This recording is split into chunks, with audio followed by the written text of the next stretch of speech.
اب آ رہی ہے وہ کانٹے والی بات، وَمَن لَّمْ يَحْكُم بِمَا أَنزَلَ اللَّهُ فَأُولَٰئِكَ هُمُ الْكَافِرُونَ، اور جو اللہ کی اتاری ہوئی شریعت اور قواعد و ضوابط کے مطابق فیصلے نہیں کرتے وہی تو کافر ہیں۔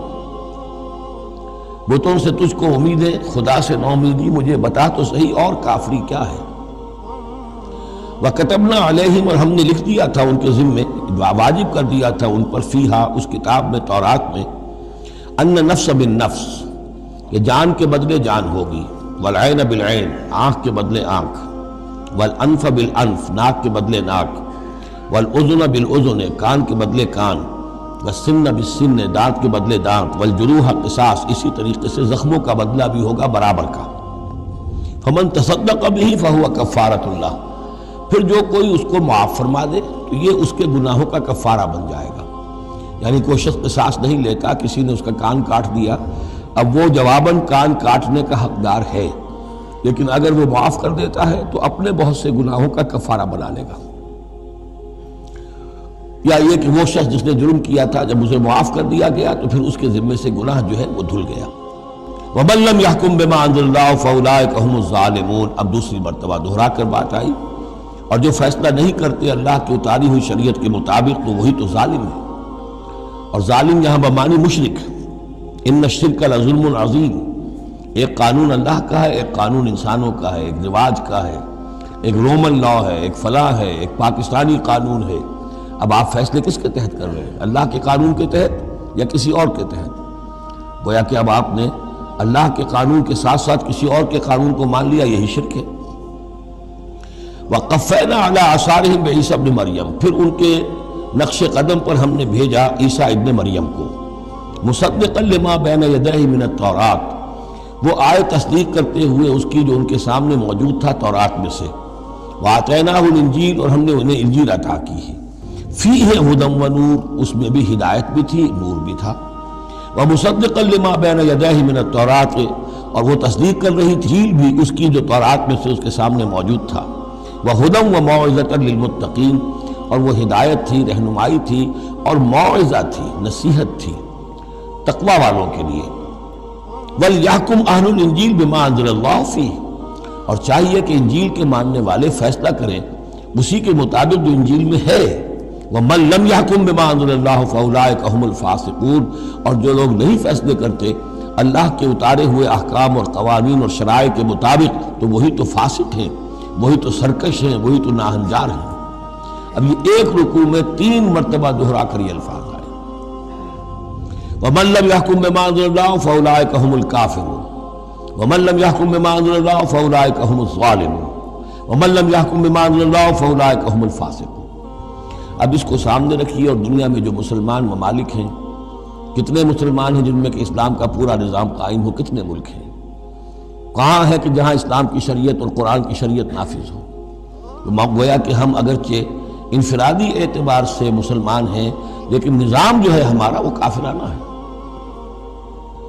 اب تیسرے نمبر پر وَأَنزَلْنَا إِلَيْكَ الْكِتَابَ بِالْحَقِّ مُصَدِّقًا لِمَا بَيْنَ يَدَيْهِ، اور اب اے نبی صلی اللہ علیہ وسلم ہم نے آپ پر کتاب نازل فرمائی حق کے ساتھ، یہ بھی تصدیق کرتے ہوئے آئی ہے ان دونوں کی جو اس کے سامنے موجود ہیں، من الکتاب، کتاب میں سے، وَمُهَيْمِنًا عَلَيْهِ، اب البتہ یہ ان کی نگران بن کر آئی ہے، یعنی یہ کہ ان کے اندر جو تحریفیں ہو گئی تھی اب ان کی تصحیح اس کے ذریعے سے ہو رہی ہے، یہ بتائے گی، اور یہ گویا کہ اب وہ کسوٹی ہے کہ اس پر پرکھا جائے گا، تورات کی کوئی شے اس کے خلاف ہے تو گویا کہ وہ محرف شے ہے۔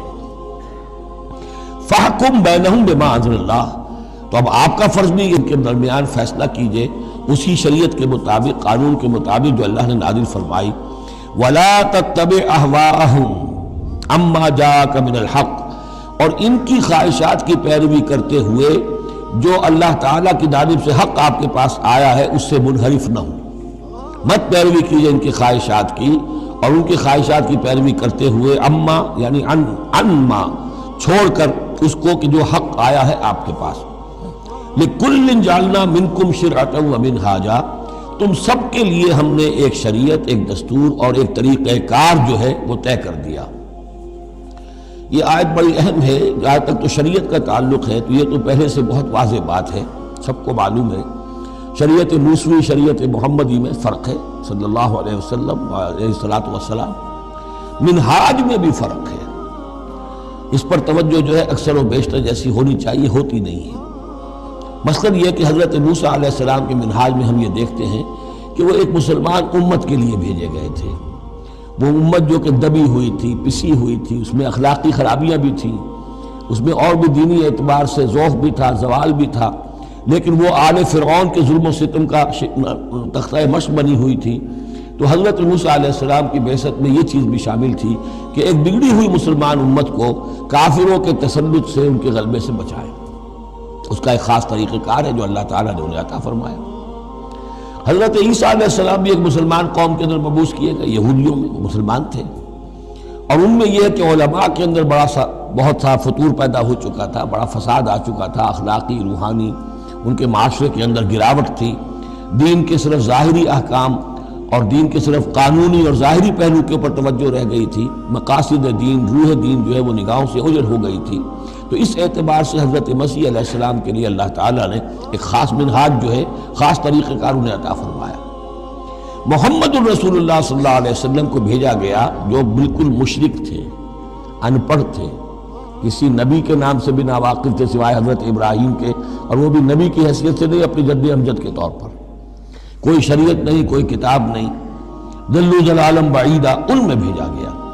اور ان میں سے آپ نے اپنی دعوت اور تبلیغ کے ذریعے سے ایک عظیم جماعت برپا کی صحابہ کرام کی. اس کو حزب اللہ بنایا، ایک پارٹی بنایا، اور پارٹی بنا کر پھر انہوں نے کفر اور شرک کے خلاف اور ائمۃ الکفر جو ہیں، کفر کے جو رہنما تھے اور جو سربراہ تھے، ان کے خلاف جہاد کیا، قتال کیا، اور بالآخر اللہ کے دین کو قائم کیا. یہ منہاج ہے محمد الرسول اللہ صلی اللہ علیہ وسلم کا. تو لِكُلٍّ جَعَلْنَا مِنْكُمْ شِرْعَةً وَمِنْهَاجًا، ہم نے سب کے لیے ایک شریعت اور ایک طریقہ کار، ایک منہاج، ایک منہج عمل جو ہے وہ معین کیا. وَلَوْ شَاءَ اللَّهُ لَجَعَلَكُمْ أُمَّةً وَاحِدَةً، اللہ چاہتا تو تم سب کو ایک ہی امت بنا دیتا. وَلَكِنْ لِيَبْلُوَكُمْ فِي مَا آتَاكُمْ، لیکن اللہ کی حکمت اس کی متقاضی ہوئی کہ جس کو جو کچھ دیا گیا ہے اب اس کے حوالے سے اس کو آزمائے.